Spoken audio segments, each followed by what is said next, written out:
Hi everyone, welcome back to grow Malayalam. ഇപ്പോൾ മാർക്കറ്റിലെ short term bounce നമുക്ക് എല്ലാവർക്കും പരിചിതമായിരിക്കും അല്ലേ?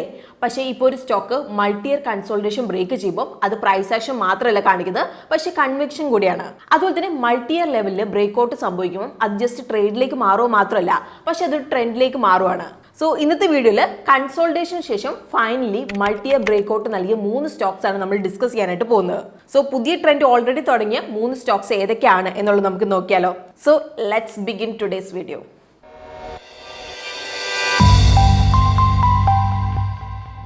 ഇന്നത്തെ നമ്മുടെ ഫസ്റ്റ് കമ്പനി സോം ഡിസ്റ്റിലറീസ് ആണ്. 1993 ഈ ഒരു കമ്പനി തുടങ്ങുന്നത്. അപ്പൊ ഈ ഒരു കമ്പനി ഇന്ത്യയിലെ ലീഡിംഗ് ആൽക്കഹോളിക് ബെവറേജസ് മാനുഫാക്ചേഴ്സിൽ ഒരാളാണ്. അപ്പൊ ഇവരുടെ മെയിൻ ബിസിനസ് എന്ന് പറഞ്ഞാൽ ബിയർ, അതുപോലെ ഇന്ത്യൻ മെയ്ഡ് ഫോറിൻ ലിക്കറിന്റെ പ്രൊഡക്ഷൻ, അതുപോലെ സെയിൽസ് ആണ്. അപ്പൊ ഇവരുടെ പോർട്ട്ഫോളിയോയിൽ വരുന്ന ബ്രാൻഡ്സ് ആണ് ഹണ്ട്, ബ്ലാക്ക് ഫോർട്ട്, അതുപോലെ പവർ കൂളും. 1 മില്യൺ കേസസിൽ കൂടുതൽ ആനുവൽ സെയിൽസോടെ. അപ്പൊ കമ്പനിയുടെ മെയിൻ റവന്യൂ സോഴ്സ് ബിയർ ആണ്. അപ്പൊ ഇത് റവന്യൂയിലേക്ക് ഏകദേശം 93% കോൺട്രിബ്യൂട്ട് ചെയ്യുന്നുണ്ട്. അപ്പൊ കമ്പനിയുടെ മാനുഫാക്ചറിംഗ് സ്റ്റേറ്റ് മധ്യപ്രദേശ് ആണ്. അപ്പൊ ഇവിടെ കമ്പനി പെട്ടെന്ന് തന്നെ അവർ മാർക്കറ്റ് ഷെയർ നേടിയിട്ടുണ്ട്. അപ്പൊ ഇവിടെ ഓൾറെഡി നമ്പർ 1 പൊസിഷൻ ആണ്. അതേസമയത്ത് തന്നെ അവർ ബാക്കിയുള്ള സ്ഥലത്തേക്കും കൂടി എക്സ്പാൻഡ് ചെയ്യുന്നുണ്ട്. അപ്പൊ ഇനി നമുക്ക് ഫൈനാൻഷ്യൽ പെർഫോമൻസ് നമ്മൾ നോക്കാം. അപ്പൊ ഈ അടുത്ത വർഷങ്ങളിൽ സോം ഡിസ്റ്റിലറീസ് സ്ട്രോങ് മൊമെന്റും കാണിച്ചിട്ടുണ്ട്. ഇപ്പൊ 2020 മുതൽ 2025 ഫൈനാൻഷ്യറിന്റെ ഇടയ്ക്ക് കമ്പനിയുടെ റവന്യൂ 26% CAGR വളർന്നിട്ടുണ്ട്. അപ്പൊ ഈ ഒരു ഗ്രോത്ത് നെറ്റ് പ്രോഫിറ്റിലേക്കും വന്നിട്ടുണ്ട്. നെറ്റ് പ്രോഫിറ്റ് 45% CAGR വളർന്നിട്ടുണ്ട്. അപ്പൊ ഈ ഒരു difference mainly low base effect കാരണമാണ്. പക്ഷേ 2025 ഫൈനാൻഷ്യറിൽ നോക്കുമ്പോൾ റവന്യൂ 1443 കോടി എത്തിയിട്ടുണ്ട്. Year over year 12% growth. അപ്പൊ ഈ ഒരു ഗ്രോത്തിന്റെ കാരണം ബിയർ, അതുപോലെ ഇന്ത്യൻ മെയ്ഡ് ഫോറിൻ ലിക്കറിന്റെ വോളിയം കൂടിയതുകൊണ്ടാണ്. അപ്പൊ beer year over year 10%, Indian made foreign liquor 14% volume കൂടി. കൂടാതെ കമ്പനി തമിഴ്നാട് മാർക്കറ്റിലേക്ക് കയറിയിട്ടുണ്ട്. അപ്പൊ ഇതൊരു മെയിൻ കൺസപ്ഷൻ മാർക്കറ്റ് ആണ്. അപ്പൊ സെയിൽസ് ഗ്രോത്ത് കാരണം operating profit year over year 17% കൂടിയിട്ടുണ്ട്. എന്നാൽ ഈ ഒരു ഗ്രോത്ത് ഓപ്പറേറ്റിംഗ് മാർജിനിലേക്ക് അധികം വന്നിട്ടില്ല. കാരണം എക്സ്പെൻസും സെയിം റേറ്റ് തന്നെ ഇവിടെ കൂടിയിട്ടുണ്ട്. അതായത് ഇവിടെ എക്സ്പെൻസ് 12% കൂടിയിട്ടുണ്ട്. അപ്പൊ അതുകൊണ്ട് തന്നെ ഇവിടെ ഓപ്പറേറ്റിംഗ് മാർജിൻ 12.2% തന്നെയാണ്. അതുകൊണ്ട് സെയിൽസ് ഗ്രോത്ത് ഡയറക്ട്ലി ബോട്ടം ലൈനിൽ റിഫ്ലക്ട് ചെയ്തിട്ടുണ്ട്. അപ്പൊ കമ്പനിയുടെ നെറ്റ് പ്രോഫിറ്റ് 20% കൂടി 104 കോടിയിലേക്ക് എത്തി. അപ്പൊ ഇതിന്റെ ഒരു മെയിൻ കാര്യം നോൺ ഓപ്പറേറ്റിംഗ് എക്സ്പെൻസ് സ്ട്രക്ചറിൽ മാറ്റമൊന്നും ഇല്ലാത്തതുകൊണ്ടാണ്. പക്ഷേ ഇവിടുത്തെ ക്വസ്റ്റ്യൻ ഇതാണ്, മുന്നോട്ടേക്ക് കമ്പനിക്ക് ഈ ഒരു ട്രെൻഡ് തുടരാൻ വേണ്ടിയിട്ട് കഴിയുമോ? സോ നമുക്ക് കമ്പനിയുടെ ഗ്രോത്ത് ഔട്ട്ലുക്ക് ഒന്ന് നമുക്ക് നോക്കാം. അപ്പൊ കമ്പനി ഉത്തർപ്രദേശിൽ 600 കോടിയുടെ ഗ്രീൻഫീൽഡ് പ്രോജക്ട് പണിയുന്നുണ്ട്. 1.2 CR ബിയർ കേസസ് ആനുവൽ കപ്പാസിറ്റിയോടെ. അപ്പൊ ഈ ഒരു നമ്പർ എന്ന് പറയുന്നത് ഇപ്പോഴത്തെ കപ്പാസിറ്റിയുടെ ഓൾമോസ്റ്റ് 1/3. അപ്പൊ ആദ്യത്തെ ഘട്ടത്തിൽ ക്യാപിറ്റൽ എക്സ്പെൻഡിച്ചർ പ്ലാൻ 350 കോടിയാണ്. അതുപോലെ തന്നെ രണ്ടാമത്തെ ഘട്ടത്തിൽ 200 മുതൽ 225 കോടിയാണ് പ്ലാൻ ചെയ്തേക്കുന്നത്. അപ്പൊ ഫണ്ടിങ് വരുന്നത് ഇന്റേണൽ അക്രൂവൽസ്, അതിൽ ഡെറ്റിൽ നിന്നാണ്. ഇവിടെ ഇക്വിറ്റി ഡയലൂഷൻ ഒന്നുമില്ല. കൂടാതെ ഈ വർഷം ഒഡീസ, അതുപോലെ വുഡ് പിക്കർ എക്സ്പാൻഷൻ ആയിട്ട് 120 കോടി ചെലവാക്കുന്നുണ്ട്. അപ്പൊ ഇതുവഴി അവർ ലക്ഷ്യം വെക്കുന്നത് 2026 ഫൈനാൻഷ്യറിൽ 20% റവന്യൂ ഗ്രോത്ത് ആണ്. അതായത് നിലവിലെ 1443 കോടി ആനുവൽ റവന്യൂ നിന്ന് 20% ഗ്രോത്ത്. ഇനി നമുക്ക് ബാലൻസ് ഷീറ്റിനെ കുറിച്ച് നമുക്ക് സംസാരിക്കാം. അപ്പൊ കമ്പനിയുടെ ലോങ് ടേം ഡെറ്റ് ഓൾമോസ്റ്റ് 1/3 കുറഞ്ഞിട്ടുണ്ട്. അതേസമയത്ത് ഷോർട്ട് ടേം ബോറോയിങ്സ് 48% കൂടിയിട്ടുണ്ട്. അപ്പൊ മെയിൻലി വർക്കിംഗ് ക്യാപിറ്റലിനായിട്ടാണ്. പക്ഷേ ഓവറോൾ ഡെറ്റ് സിറ്റുവേഷൻ മെച്ചപ്പെട്ടിട്ടുണ്ട്. ഇവിടെ ഡെറ്റ് ടു ഇക്വിറ്റി റേഷ്യോ 0.35 നിന്ന് 0.26 കുറഞ്ഞിട്ടുണ്ട്. അതുപോലെ നെറ്റ് ഡെറ്റ് ടു എബിറ്റ റേഷ്യോ 1.06 നിന്ന് 0.63 കുറഞ്ഞിട്ടുണ്ട്. അപ്പൊ ഇതിന്റെ അർത്ഥം എന്താണ്? ഇപ്പൊ കമ്പനിക്ക് ₹1 എബിറ്റയ്ക്ക് 0.63 നെറ്റ് ഡെറ്റ് മാത്രമേ ഉള്ളൂ എന്നാണ്. അപ്പൊ സിമ്പിൾ ആയിട്ട് നമ്മളിപ്പോൾ പറയുകയാണെങ്കിൽ നെറ്റ് ഡെറ്റ് എന്ന് പറഞ്ഞിട്ടുണ്ടെങ്കിൽ company total debt minus cash and cash ഇക്വലൻസ് ആണ്. സോ ഇതിന്റെ അർത്ഥം എന്താണ്? കമ്പനിക്ക് ഇപ്പോൾ അവർ ഓപ്പറേറ്റിംഗ് പ്രോഫിറ്റ് ഉപയോഗിച്ചിട്ട് നെറ്റ് ഡെറ്റ് ഇപ്പൊ അടയ്ക്കാൻ വേണ്ടി സാധിക്കുന്നുണ്ട് എന്നാണ് കാണിക്കുന്നത്. ഇനിയിപ്പോൾ വേറൊരു സൈഡിൽ നമ്മൾ നോക്കുകയാണെങ്കിൽ company net cash flow positive ആയിട്ട് തന്നെയാണ് ഉള്ളത്. എന്നാൽ ഇവിടെ CFO ബൈ എബിറ്റ റേഷ്യോ 0.65 നിന്ന് 0.25 കുറഞ്ഞിട്ടുണ്ട്. അപ്പൊ അതേ സമയത്ത് ഇൻഡസ്ട്രി മീഡിയൻ 0.7 ആണ് ഇവിടെ. അപ്പം ഈ ഒരു ഇടിവ് വരാനുള്ള കാരണം വർക്കിംഗ് ക്യാപിറ്റലിലെ മാറ്റങ്ങൾ കാരണമാണ്. അപ്പൊ ഇവിടെ CFO പകുതിയായി, അതേസമയത്ത് എബിറ്റ 17% കൂടി. അതേസമയത്ത് തന്നെ ക്യാഷ് കൺവേർഷൻ സൈക്കിൾ 96 ദിവസത്തിൽ നിന്ന് 78 ദിവസമായിട്ട് ഇംപ്രൂവ് ചെയ്തു. അപ്പൊ ഡെറ്റേഴ്സ് ഡേ, അതുപോലെ ഇൻവെന്ററി ഡേയ്സ് കുറഞ്ഞതുകൊണ്ടും അതുപോലെ തന്നെ പേയബിൾ ഡേയ്സ് കൂടിയതുകൊണ്ടാണ് ഇങ്ങനെ സംഭവിച്ചേക്കുന്നത് ഇവിടെ. പക്ഷേ ഇവിടെ ഒരു കാര്യം നമ്മൾ നോട്ട് ചെയ്യാനുണ്ട്. ആവറേജ് ഇൻവെന്ററി കൂടിയിട്ടുണ്ട്, പക്ഷേ ഇൻവെന്ററി ഡേയ്സ് എന്താണ് ഇവിടെ കുറഞ്ഞിട്ടാണുള്ളത്. അപ്പൊ average inventory divided by cost of goods sold into 365 എന്ന ഫോർമുല പ്രകാരം നമ്മൾ നോക്കുകയാണെങ്കിൽ ഇൻവെന്ററി ഡേയ്സ് കുറഞ്ഞെന്ന് പറഞ്ഞാൽ cost of goods sold as a percentage of sales കൂടിയെന്നാണ്. അപ്പൊ ഇതിന്റെ അർത്ഥം എന്താണ്?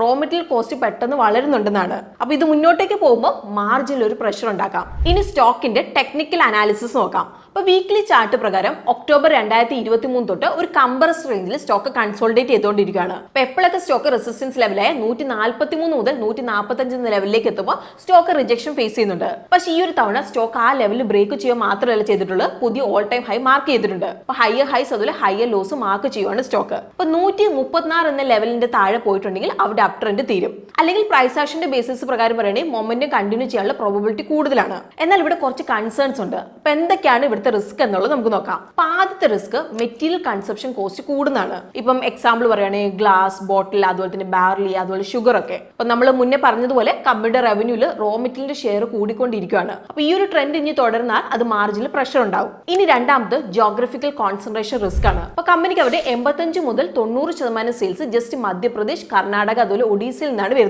അപ്പോൾ മധ്യപ്രദേശ് 40 മുതൽ 45% കോൺട്രിബ്യൂട്ട് ചെയ്യുന്നുണ്ട്. കർണാടക 30 മുതൽ 35%, അതുപോലെ ഒഡീസ 20 മുതൽ 25%. ഇവിടെ കുറച്ച് സ്റ്റേറ്റ്സിൽ മാത്രം പ്രസൻസ് ഉള്ളത് റെഗുലേറ്ററി റിസ്കിന് കൂടുതലാക്കാൻ വേണ്ടിയിട്ട് സാധ്യതയുണ്ട്. ഇനി നമ്മുടെ അടുത്ത കമ്പനി ക്യാംലൈൻ ഫൈൻ സയൻസസ് ആണ്. അപ്പോൾ സ്പെഷ്യൽ പർപ്പസ് കെമിക്കൽ മാനുഫാക്ചർ ആണ് ഈ ഒരു കമ്പനി. അപ്പോൾ ഇവർ high quality self life extensions like ഇപ്പോൾ ആന്റി ഓക്സിഡൻസ്, അതുപോലെ അരോമ ഇൻഗ്രീഡിയൻസ് നൽകുന്നുണ്ട്. അപ്പോൾ അവരുടെ വെർട്ടിക്കൽസ് നമുക്ക് ഏതൊക്കെയാണെന്നുള്ളത് നമുക്ക് നോക്കാം. അപ്പോൾ നമുക്ക് സ്പെഷ്യാലിറ്റി ഇൻഗ്രീഡിയൻസ് ഉണ്ട്.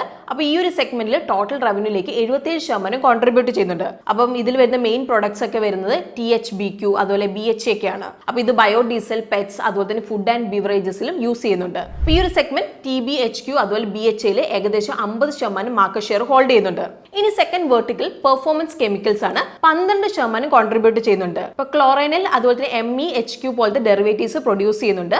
ഇനി ലാസ്റ്റ് വൺ അരോമ സെഗ്മെന്റ് റവന്യൂയിലേക്ക് ബാക്കി 11% കോൺട്രിബ്യൂട്ട് ചെയ്യുന്നുണ്ട്. ഇപ്പോൾ 2019 തുടങ്ങുന്നത്. അതുപോലെ ഫാർമ ന്യൂട്ര കേസിനായിട്ട് പ്ലാന്റ് എക്സ്ട്രാക്റ്റഡ് ഇൻഗ്രീഡിയൻസ് പ്രൊഡ്യൂസ് ചെയ്യുന്നുണ്ട്. അപ്പോൾ കമ്പനിയുടെ എക്സ്പോർട്ട് ഡൊമസ്റ്റിക് സ്പ്ലിറ്റ് ഏകദേശം 85:15 ആണ്. ഇനി നമുക്ക് ഫൈനാൻഷ്യൽസ് നോക്കാം. കഴിഞ്ഞ 5 വർഷത്തിൽ കമ്പനിയുടെ റവന്യൂ ഗ്രോത്ത് ജസ്റ്റ് 10% സ്റ്റക്കാണ്. അതുപോലെ പ്രോഫിറ്റ് ഗ്രോത്ത് ഈവൻ 8% താഴെയാണ്. എന്നാൽ 2025 ഫൈനാൻഷ്യൽ ഇയറിൽ ഈ ഒരു പിക്ചർ ഒന്ന് ചെറുതായിട്ട് മാറിയിട്ടുണ്ട്. അപ്പൊ നമുക്ക് അത് എന്താണെന്നുള്ളത് നോക്കാം. അപ്പൊ ആദ്യത്തെ കമ്പനി അവർ യൂറോപ്പിലുള്ള ഡൈഫിനോൾ യൂണിറ്റ്, അതുപോലെ തന്നെ ചൈനയിലുള്ള vanillin manufacturing unit officially shut down ചെയ്തു. സോ നമ്മൾ ഇനി കണ്ടിന്യൂ ചെയ്യുന്ന ഓപ്പറേഷൻസിന്റെ ഫൈനാൻഷ്യൽസ് മാത്രമാവും നമ്മൾ നോക്കുന്നത്.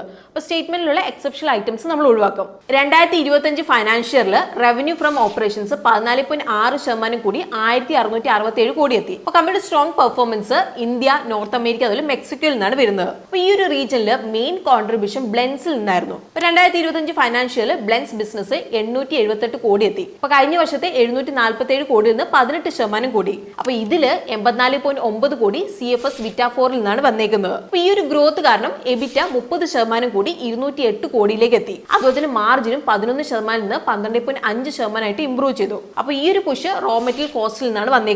അപ്പോൾ ഇത് സെയിൽസ് 53% നിന്ന് 51% കുറച്ചു. സോ ഇവിടെ ക്ലിയർ ആയിട്ടുള്ള ഒരു കാര്യം ഇതാണ്, റവന്യൂ അതുപോലെ എക്സ്പെൻസ് രണ്ടും 12% വളർന്നുകൊണ്ടാണ് ഓപ്പറേറ്റിംഗ് പ്രോഫിറ്റ് മെച്ചപ്പെട്ടത്. എന്നാൽ നെറ്റ് പ്രോഫിറ്റ് 6.7% ഇടിഞ്ഞിട്ടുണ്ട്. അപ്പോൾ ഇതെന്തുകൊണ്ടാണ്? കാരണം ഫൈനാൻസ് കോസ്റ്റ് ഏകദേശം 66% കൂടിയിട്ടുണ്ട്. കൂടാതെ ഈ തവണ 9.8 കോടിയുടെ എക്സെപ്ഷണൽ ഐറ്റം ഉണ്ടായിരുന്നു. അപ്പോൾ രണ്ടിന്റെയും വലിയൊരു കാര്യം ഫോറിൻ എക്സ്ചേഞ്ച് ലോസ് തന്നെയാണ്. ഇനി നമുക്ക് സ്റ്റോക്കിന്റെ ടെക്നിക്കൽ അനാലിസിസ് നോക്കാം. അപ്പോൾ സ്റ്റോക്കിന്റെ last all time high mark ചെയ്തേക്കുന്നത് ജൂലൈ 2021 അതിനുശേഷം സ്റ്റോക്ക് ഡൗൺ ട്രെൻഡിലായിരുന്നു. ലോവർ ലോസ് അതുപോലെ ലോവർ ഹൈസ് ക്രിയേറ്റ് ചെയ്തുകൊണ്ട് 185 മുതൽ 190 ആയിരുന്നു സ്റ്റോക്കിന്റെ ഒരു മേജർ റെസിസ്റ്റൻസ്. സ്റ്റോക്ക് ഇത് വീക്ക്ലി ബ്രേക്ക്ഔട്ടോടെ ഇത് ബ്രേക്ക് ചെയ്തു.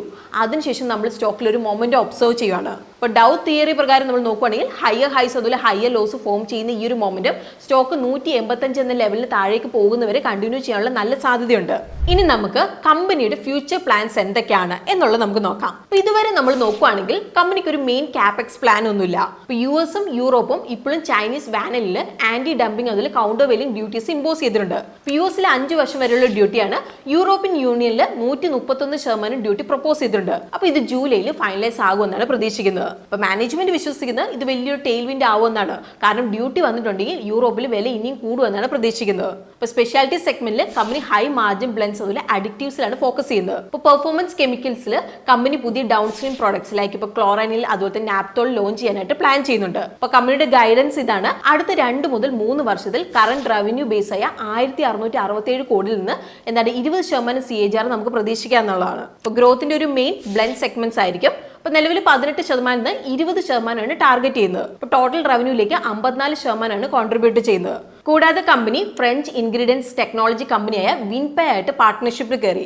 ജൂലൈയോടെ അക്വിസിഷൻ കംപ്ലീറ്റ് ആയ ഗ്രോത്ത് 25% എത്താം. ഇനി നമ്മൾ ബാലൻസ് ഷീറ്റ് നമ്മൾ നോക്കുകയാണെങ്കിൽ കുറച്ച് ഇംപ്രൂവ്മെന്റ്സ് നമുക്ക് കാണാം. നെറ്റ് ഡെറ്റ് 564 കോടിയിൽ നിന്ന് 492 കോടിയായിട്ട് കുറഞ്ഞു. ക്യാഷ് ആൻഡ് ക്യാഷ് ഇക്വലൻസ് 63% കൂടിയതുകൊണ്ടാണ്. Net debt to equity ratio 0.65 നിന്ന് 0.55 ആയിട്ട് ഇംപ്രൂവ് ആയിട്ടുണ്ട്. നെറ്റ് ക്യാഷ് ഫ്ലോ പോസിറ്റീവ് ആയിട്ട് തന്നെയാണ് തുടരുന്നത്. അപ്പോൾ ഇതിന്റെ ഒരു മെയിൻ കാര്യം 2025 ജാനുവരിയിൽ 224 കോടിയുടെ റീസെന്റ് റൈറ്റ് ഇഷ്യൂ ആണ്. എന്നാൽ കമ്പനിയുടെ CFO ഓൾമോസ്റ്റ് 80% കുറഞ്ഞിട്ടുണ്ട്. അപ്പോൾ ഇതിന്റെ ഒരു മെയിൻ കാര്യം വർക്കിംഗ് ക്യാപിറ്റലിലെ മാറ്റങ്ങളാണ്. ഇനി നമുക്ക് കമ്പനിയുടെ റിസ്ക് എന്തൊക്കെയാണ് എന്നുള്ളത് നമുക്ക് നോക്കാം. ഇപ്പോൾ ചൈനയിൽ നിന്നുള്ള കോമ്പറ്റീഷൻ കാരണം നോൺ വാനിലിൻ പ്രൊഡക്ട്സിൽ പ്രൈസിംഗ് പ്രഷർ ഉണ്ട്. ഇപ്പോൾ വാനിലിൻ ഒരു റിക്കവറി പ്രതീക്ഷിക്കുന്നുണ്ട്. എന്നാൽ ഇൻവെന്ററി ഡീസ്റ്റോക്ക് ചെയ്യാനായിട്ട് കുറച്ച് മാസം എടുക്കും. അപ്പോൾ ഇത് ഷോർട്ട് റണ്ണിൽ വർക്കിംഗ് ക്യാപിറ്റലിനെ ബാധിക്കാം. ഇപ്പോൾ ഫോറിൻ എക്സ്ചേഞ്ച് ഫ്ലക്ച്വേഷൻസ് കാരണം കമ്പനിയുടെ ഫൈനാൻസ് കോസ്റ്റിലും നല്ല രീതിയിൽ അത് ബാധിച്ചിട്ടുണ്ട്. ഓൾമോസ്റ്റ് 66% കൂടി. അപ്പോൾ ഇത് പ്രോഫിറ്റബിലിറ്റിയും നെഗറ്റീവായിട്ട് ബാധിക്കാം. ഇനി ഇന്നത്തെ നമ്മുടെ ലാസ്റ്റ് കമ്പനി APL അപ്പോളോ ആണ്. 1990 ഈ ഒരു കമ്പനി തുടങ്ങുന്നത്. അപ്പോൾ ഇന്ത്യയിലെ leading branded structure steel product manufacture ആണ് APL അപ്പോളോ. അപ്പോൾ സ്ട്രക്ചറൽ സ്റ്റീൽ സെഗ്മെന്റിൽ 55% മാർക്കറ്റ് ഷെയർ കമ്പനി ഹോൾഡ് ചെയ്യുന്നുണ്ട്. ഇന്നിപ്പം ചൈന കഴിഞ്ഞിട്ടുണ്ടെങ്കിൽ ലോകത്തെ second largest down stream player ആണ്. അപ്പോൾ അവരുടെ പ്രൊഡക്റ്റ് കാറ്റഗറിയിൽ വരുന്നതാണ് അപ്പോളോ സ്ട്രക്ചറൽ, അപ്പോളോ Z, അതുപോലെ അപ്പോളോ ഗാൽപ്. ആപ്ലിക്കേഷന്റെ ടേംസിൽ ഹൗസിംഗ് മാത്രം 64% കോൺട്രിബ്യൂട്ട് ചെയ്യുന്നുണ്ട്. അതിനുശേഷം കൊമേഴ്ഷ്യൽ ബിൽഡിംഗ് 19%, ബാക്കി ആപ്ലിക്കേഷൻസ് ഇൻഫ്രാസ്ട്രക്ചർ ആൻഡ് അതേഴ്സ് എന്നാണ് വരുന്നത്. കമ്പനിയുടെ പ്രൊഡക്റ്റ് പോർട്ട്ഫോളിയോ കുറച്ച് ഡിഫറൻഷിയേറ്റഡ് ആണ്. ഇന്ത്യയിലെ ആദ്യത്തെ അലൂസിംഗ് ട്യൂബ്സ് പോലത്തെ പല വെറൈറ്റീസ് ഉണ്ട്. ഒരു വർഷത്തിനുള്ളിൽ കമ്പനി ഇൻസ്റ്റാൾ കപ്പാസിറ്റി 18% കൂടി 4.5 മില്യൺ ടൺസ് എത്തി. ഇനി നമുക്ക് ഫൈനാൻഷ്യൽ അനാലിസിസിലേക്ക് നമുക്ക് പോവാം. കഴിഞ്ഞ 5 വർഷത്തിൽ കമ്പനി 22% CAGR നൽകിയിട്ടുണ്ട്. അതുപോലെ ബോട്ടം ലൈനിൽ 26% CAGR എന്ന സ്ട്രോങ് റിഫ്ലക്ഷൻ കാണാൻ വേണ്ടി കഴിയും. എന്നാൽ 2025 ഫൈനാൻഷ്യൽ ഇയർ അത്ര പ്രോമിസിംഗ് ആയിരുന്നില്ല. റവന്യൂ 14% വളർന്ന് 20,689 കോടി വരെ എത്തി. അപ്പോൾ ഇത് ഏകദേശം 21% വോളിയം ഗ്രോത്ത് കാരണമാണ്. എന്നാൽ operating profit margin 78 basis point ഇടിഞ്ഞു. കാരണം എന്താണ്? എംപ്ലോയി കോസ്റ്റ് 29% കൂടി. അതുപോലെ സ്റ്റോക്ക് ഇൻ ട്രേഡ് പർച്ചേസസ് 4.7 ഇരട്ടിയായിട്ട് കൂടി. ഇതുപോലെ ഇത് കമ്പനിയുടെ എബിറ്റ പെർ ടണ്ണിലും ഇഫക്റ്റ് ഉണ്ടാക്കി. അപ്പോൾ ഇത് ഏകദേശം 16% കുറഞ്ഞ് 3797 എത്തി. എന്നാലും നെറ്റ് പ്രോഫിറ്റ് ഇവിടെ 3.35% കൂടിയായിരുന്നു. അപ്പോൾ ഇതിന്റെ ഒരു മെയിൻ കാര്യം അതർ ഇൻകം 28% കൂടി, അതായത് 96 കോടി. ഇനി നമ്മൾ ബാലൻസ് ഷീറ്റ് നോക്കുകയാണെങ്കിൽ അവർ സ്റ്റീൽ ബിസിനസ് കൺസിഡർ ചെയ്യുമ്പോൾ ബിസിനസ് എന്താണ് ഫിക്സഡ് അസറ്റ് ഹെവി ആണ്. അപ്പോൾ company debt to equity ratio 0.31 നിന്ന് 0.15 ആയിട്ട് കുറഞ്ഞിട്ടുണ്ട്. കൂടാതെ ഡെറ്റ് സർവീസ് കവറേജ് റേഷ്യോ 3.93 നിന്ന് 5.88 ആയിട്ട് ഇംപ്രൂവ് ആയിട്ടുണ്ട്. സിമ്പിൾ ടേംസിൽ പറയുകയാണെങ്കിൽ DSCR equal to operating profit divide by total debt obligation ആണ്. അപ്പോൾ ഇവിടെ DSCR 5.88 എന്ന് പറഞ്ഞിട്ടുണ്ടെങ്കിൽ കമ്പനിക്ക് അവരുടെ ഡെറ്റ് റീപേ ചെയ്യാൻ വേണ്ടിയിട്ടുള്ള കൂടുതൽ പ്രോഫിറ്റ് അവൈലബിൾ ആണെന്നാണ് അതിന്റെ അർത്ഥം. ഇനി അടുത്തൊരു ഇമ്പോർട്ടന്റ് മെട്രിക് ആയ CFO ബൈ എബിറ്റ റേഷ്യോ 0.94 നിന്ന് 1.01 ആയിട്ട് ഇംപ്രൂവ് ആയിട്ടുണ്ട്. അപ്പോൾ ഈ ഒരു ഇംപ്രൂവ്മെന്റിന്റെ ഒരു മെയിൻ കാര്യം ക്യാഷ് ഫ്ലോ ഫ്രം ഓപ്പറേഷൻസിൽ ഗ്രോത്ത് കാരണമാണ്. അപ്പോൾ ഇതിന്റെ ഒപ്പം ഹയർ ഇൻവെന്ററി റോൾ ഔട്ടും വർക്കിംഗ് ക്യാപിറ്റൽ ചേഞ്ചും ആണ്. അപ്പോൾ ഇൻവെന്ററി റോൾ ഔട്ടിന്റെ എഫക്ട് ക്യാഷ് കൺവേർഷൻ സൈക്കിളും കണ്ടിട്ടുണ്ട്. അപ്പോൾ ഇത് ഓരോ വർഷം കഴിയും തോറും മെച്ചപ്പെടുന്നുണ്ട്. കാരണം എന്താണ്? കാരണം ഡെറ്റേഴ്സ് ഡേ അതുപോലെ ഇൻവെന്ററി ഡേയ്സ് രണ്ടും തുടർച്ചയായിട്ട് കുറയുന്നുണ്ട്. അപ്പോൾ ഇതിന്റെ അർത്ഥം കമ്പനി വർക്കിംഗ് ക്യാപിറ്റൽ എഫിഷ്യന്റ് ആക്കുന്നുണ്ടെന്നാണ് ഇതിന്റെ അർത്ഥം. ഇനി നമുക്ക് ടെക്നിക്കൽ അനാലിസിസ് നമുക്ക് നോക്കാം. ഓഗസ്റ്റ് 2023 തൊട്ട് സ്റ്റോക്ക് മൾട്ടി ഇയർ കൺസോൾട്ടേഷനിലാണ്. 1765 മുകളിൽ വീക്ക്ലി ക്ലോസ് നൽകിക്കൊണ്ട് അത് ബ്രേക്ക് ചെയ്തു. അപ്പോൾ മുന്നേ സ്റ്റോക്ക് 1735 മുതൽ 1750 എന്ന റേഞ്ചിൽ റെസിസ്റ്റൻസ് ഫേസ് ചെയ്യുന്നുണ്ടായിരുന്നു. അപ്പോൾ ഈ ഒരു ബ്രേക്ക് ഔട്ടിന് ശേഷം ഈ ഒരു റെസിസ്റ്റൻസ് സപ്പോർട്ടായിട്ട് ആക്ട് ചെയ്യും.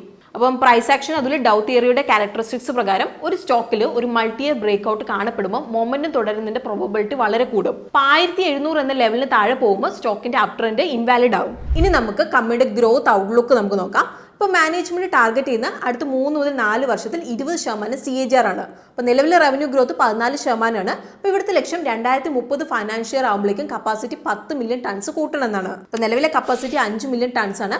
അത് 7 മില്യൺ ടൺസ് ആയിട്ട് കൂട്ടണം. അപ്പോൾ 2026 മുതൽ 2028 ഫൈനാൻഷ്യലിൽ 1500 കോടിയുടെ ക്യാപിറ്റൽ എക്സ്പെൻഡിച്ചർ പ്ലാൻ ആണുള്ളത്. അതുപോലെ തന്നെ ഇത് ഇന്റേണൽ അക്രൂവൽസ് എന്നാവും മൊത്തം ഫണ്ട് ചെയ്യുന്നത്. അപ്പോൾ കമ്പനി കോസ്റ്റ് ഒപ്റ്റിമൈസേഷനിലും വർക്ക് ചെയ്യുന്നുണ്ട്. ഇപ്പോൾ 2025 ഫൈനാൻഷ്യലിൽ എംപ്ലോയി കോസ്റ്റ് ഒരു ടണ്ണിന് 1000 രൂപയായിരുന്നു. ഇത് 2027 ഫൈനാൻഷ്യൽ ആകുമ്പോഴേക്കും ഒരു ടണ്ണ് 600 രൂപയായിട്ട് കുറയ്ക്കാനാണ് ടാർഗറ്റ് ചെയ്യുന്നത്. അപ്പോൾ കമ്പനി ഇലക്ട്രിസിറ്റി കോസ്റ്റ് കുറയ്ക്കാനായിട്ടും ലക്ഷ്യം വെക്കുന്നുണ്ട്. അതായത് 2027 ഫൈനാൻഷ്യൽ ആകുമ്പോഴേക്കും റിന്യൂവബിൾ പവർ എഗ്രിമെന്റ്സ് വഴി ഒരു യൂണിറ്റിന് 7.6 രൂപ എന്നുള്ളത് 5.5 രൂപയിലേക്ക് കുറയ്ക്കാനായിട്ട്. കൂടാതെ സോളാർ ഇവിടെ ഒരു മേജർ ഓപ്പർച്യൂണിറ്റി ആയിട്ടുണ്ട്. ഇപ്പോൾ ട്യൂബ്സ് ആൻഡ് കോട്ടഡ് ഷീറ്റ്സ് വഴി കമ്പനി റൂഫ് ടോപ്പ് അതുപോലെ തന്നെ ഗ്രൗണ്ട് മൗണ്ടഡ് സെഗ്മെന്റ്സിലേക്കും കയറുവാണ്. കൂടാതെ നിലവിൽ കമ്പനി എക്സ്പോർട്ട് കോൺട്രിബ്യൂഷൻ 6%, അത് 10%-ലധികമായിട്ട് കൂട്ടാനായിട്ട് പ്ലാൻ ചെയ്യുന്നുണ്ട്. ഇനി നമുക്ക് റിസ്ക് എന്തൊക്കെയാണ് എന്നുള്ളത് നമുക്ക് നോക്കാം. ഇവിടുത്തെ ഏറ്റവും വലിയ റിസ്ക് എന്താണെന്ന് വെച്ചാൽ ഇപ്പം മാക്രോ എക്കണോമിക് സ്ലോ ഡൗൺ ഉണ്ടായാൽ അല്ലെങ്കിൽ ഡിമാൻഡ് സ്ലം വന്നാൽ സ്റ്റീൽ സൈക്കിളിനെ അത് ഡയറക്ട്ലി ബാധിക്കും. മെയിൻലി HRC പോലത്തെ റോ മെറ്റീരിയൽ പ്രൈസ് ഫ്ലക്ച്വേഷൻ സംഭവിക്കുമ്പോഴൊക്കെ. കൂടാതെ ഇപ്പോൾ കമ്പനിയുടെ P വരുന്നത് 70x ട്രേഡ് ചെയ്യുന്നത്. അതേസമയത്ത് ഇൻഡസ്ട്രി ആവറേജ് 25x മാത്രമാണ്. അപ്പോൾ ഇതിന്റെ അർത്ഥം എന്താണ്? വാല്യുവേഷൻ കുറച്ച് സ്ട്രെച്ച്ഡ് ആണെന്നാണ്. അതുപോലെ തന്നെ ഇപ്പോൾ ഫ്യൂച്ചർ ഏർണിംഗ്സിൽ എക്സ്പെക്ടഡ് ഗ്രോത്ത് മിസ്സായിട്ടുണ്ടെങ്കിൽ ഇൻവെസ്റ്റേഴ്സിന് നഷ്ടം വരാം. സോ ഇതായിരുന്നു ഇന്ന് നമ്മൾ ഡിസ്കസ് ചെയ്യാൻ വേണ്ടി ഉദ്ദേശിച്ച 3 ബ്രേക്ക്ഔട്ട് സ്റ്റോക്സ്. അതായത് multi year resistance level break ചെയ്യുന്നതും അതുപോലെ തന്നെ പുതിയ ഹയർ ഹൈസ് അതുപോലെ ഹയർ ലോസ് ഫോം ചെയ്യുന്ന 3 കമ്പനികൾ. സോ ഇന്നത്തെ വീഡിയോ നിങ്ങൾക്ക് ഇഷ്ടമായിട്ടുണ്ടെങ്കിൽ വീഡിയോ ലൈക്ക് ചെയ്യാൻ വേണ്ടിയിട്ട് നിങ്ങൾ ശ്രദ്ധിക്കുക. അതുപോലെ തന്നെ ഇന്ന് നമ്മൾ ഡിസ്കസ് ചെയ്ത ഏത് സ്റ്റോക്സ് ആണ് നിങ്ങൾക്ക് കുറച്ചുകൂടി പ്രോമിസിംഗ് ആയിട്ട് തോന്നിയത് അത് കമന്റ്സ് നമ്മളോട് ഷെയർ ചെയ്യാവുന്നതാണ്. പിന്നെ നമ്മുടെ ചാനൽ കോണ്ടന്റ് ഒക്കെ നിങ്ങൾക്ക് ഇഷ്ടമാകുന്നുണ്ടെങ്കിൽ ചാനൽ സബ്സ്ക്രൈബ് ചെയ്യാൻ വേണ്ടി ശ്രദ്ധിക്കുക. അങ്ങനെയെങ്കിൽ നമുക്ക് കൂടുതൽ ഇൻഫോർമേറ്റീവ് വീഡിയോസ് നിങ്ങളുടെ മുന്നിലേക്ക് കൊണ്ടുവരാൻ വേണ്ടിയിട്ട് സാധിക്കും. പിന്നെ ഇന്നത്തെ വീഡിയോ നമ്മൾ ഫുള്ളി എഡ്യൂക്കേഷണൽ പർപ്പസിനാണ് നമ്മൾ കവർ ചെയ്തിരിക്കുന്നത്. ഇതൊരു ബയോ സെൽ റെക്കമെൻഡേഷൻ അല്ല എന്നുള്ള കാര്യം നമ്മളിവിടെ എടുത്തു പറയുകയാണ്. അപ്പോൾ നിങ്ങൾ ഏതെങ്കിലും സ്റ്റോക്കിലേക്ക് ഇൻവെസ്റ്റ് ചെയ്യുന്നതിന് മുമ്പ് നിങ്ങൾ സ്വന്തമായിട്ട് റിസർച്ച് ചെയ്തതിന് ശേഷം മാത്രം നിങ്ങൾ ഇൻവെസ്റ്റ് ചെയ്യാൻ വേണ്ടിയിട്ട് ശ്രദ്ധിക്കുക. സോ നമുക്ക് പുതിയൊരു വീഡിയോ ആയിട്ട് ഗ്രോ മലയാളം ചാനലിലൂടെ കാണാം. അതുവരെ take care, happy investing and bye from Rincy.